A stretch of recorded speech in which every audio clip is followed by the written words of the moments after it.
Hello everyone and welcome back to FMLPK. Just a quick reminder for substitutions and deadlines, 14th September, 3:30 p.m. Pakistan Standard Time. We're going to discuss midfielders, and I want to ask the question, Sterling or Salah? And my pick is going to be Sterling, even though I was leaning towards Salah last week. And the reason for that is he's slightly cheaper, and given his fixtures over the next few game weeks, I'm liking him more at this point. He's got some really easy fixtures. Yeah, and good underlying statistics as well. Yeah, I've got Salah, and I would have wanted to change him to Sterling if I was using my wild card. Okay. But right now I'm sticking with him. I think they've got relatively easy matches as well in terms of scoring, maybe not in terms of clean sheets. But with a midfielder, you just get one additional point. So I think they've got a good run.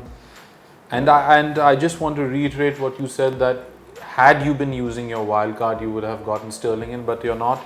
And that's because it's never a good idea to chop and change your premium assets if they're performing. Yeah. So if you have Salah, you keep him.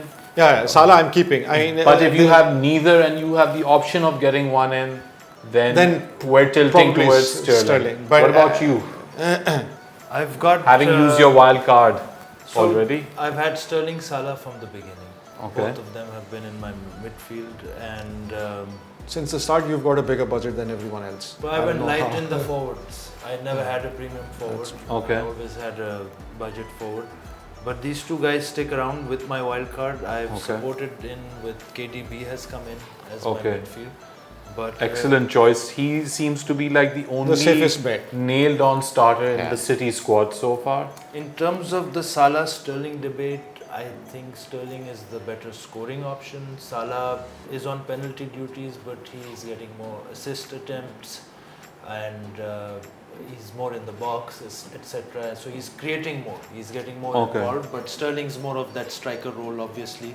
Okay. So his goal conversions are high. Okay. That and especially for game week 5, they're playing Newcastle at home. Yeah.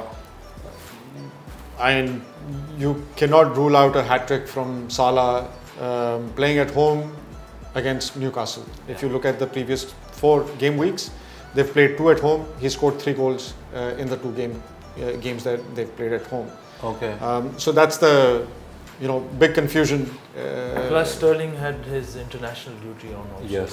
right? Yeah. Yes. Salah And rested. Salah. Rested. Another thing to consider, Salah did not play in the international game week due to some paperwork fuck up that happened.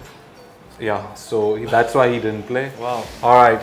So then next, Kevin De Bruyne, I think we can all agree, is a must-have. And like I said, like I was thinking that with Champions League starting and the depth in the City squad, almost all of their players are a risk for rotation. Yes. If there's any one player I think who just will not be benched, is Kevin De Bruyne.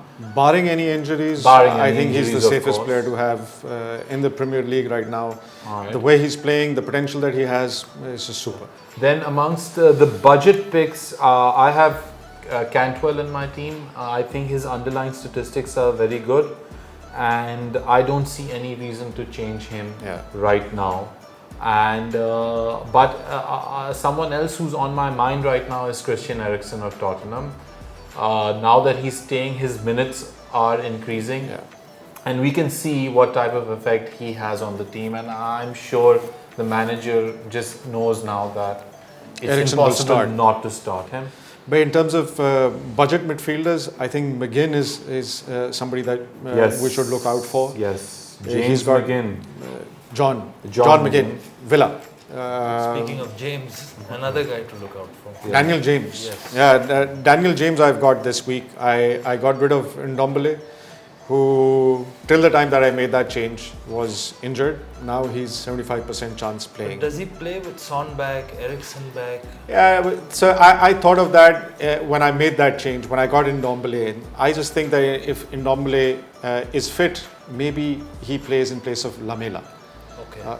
Son and But Eriksen. been pretty impressive this season. He has been, yeah.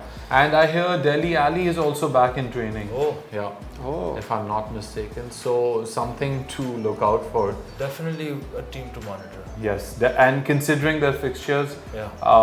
definitely a team to monitor for sure. but McGinn again coming back to the same player. I think he's got. Well, an interesting thing, his who scored rating is yet to drop below 7 this season. And looking at him, the eye test they call it, looking very good. And again, the fixtures that they have, I think they've got West Ham this weekend. West Ham, Arsenal, both who we know are going to play attacking. Yeah. So they might concede some goals, and he might be the man to pull involved or pulling the strings. And West Ham has given away the most chances, the most Yes. big chances. Yes, in they're the looking last very 4 shoddy games. defensively, Yeah. so not a bad option to have. And who else? Daniel James. I also think Mount deserves a mention. Mount, Yeah. Yes. He's got some insane stats. Amongst the budget options, I would say above 6 million, but less than 7 million. Yeah, he's 6.4, so 6.4. good Perez replacement. I got burnt by Perez. Definitely. I lost a lot of money on that guy. So he's got good stats. He's getting great shots. He's getting Abraham involved. Yeah. So Free kick duty. yeah, he's a good buy. Yeah, I think definitely someone to Worth be looking looking out at for. over the Yeah. next 2-3 One game weeks. Salman pointed out also Lanzini. Lanzini. Yes. Great West Ham. attempts, a Yes. lot of assists. He attempts. performed well last season as well. So all right. I think that pretty much covers it from the midfielders' point of view. Are we missing This- anyone? Pepe. Nicholas Pepe. I think I've seen him play in the last week against Spurs. I think he was really good. He hasn't gotten any attacking returns, so this is just gut feel. He's too expensive for a gut feel Yeah. at 9.4, 9.5. Yeah. But you know, I think he's been unlucky not to have a goal so far. Though. but he hasn't. I mean, he didn't play first game. He hasn't gotten the minutes in yet. So I will wait a couple of weeks, see how he does, and then Someone to look out someone for. to look out for. And then Ceballos, he got the 2 assists, but then he's on the bench Also, again. I know he might start considering there's been injuries in that same position. So At Arsenal? Unai Emery's hands are perhaps tied. Possible. So, yeah. And they've got an amazing fixture coming up, I think, Arsenal. They've got a good run of Next fixtures. 4, 5. I think in the next 10 they hardly play a. So they play Watford, Aston Villa, Manchester United, and Bournemouth next. So yeah, they have Even some going good forward, fixtures. they've got good. But Yeah. someone to monitor for sure. Yeah, someone to Yeah, monitor yeah. for sure. All right. So I think that pretty much covers it. Yep. And everyone, stay tuned next for our forwards.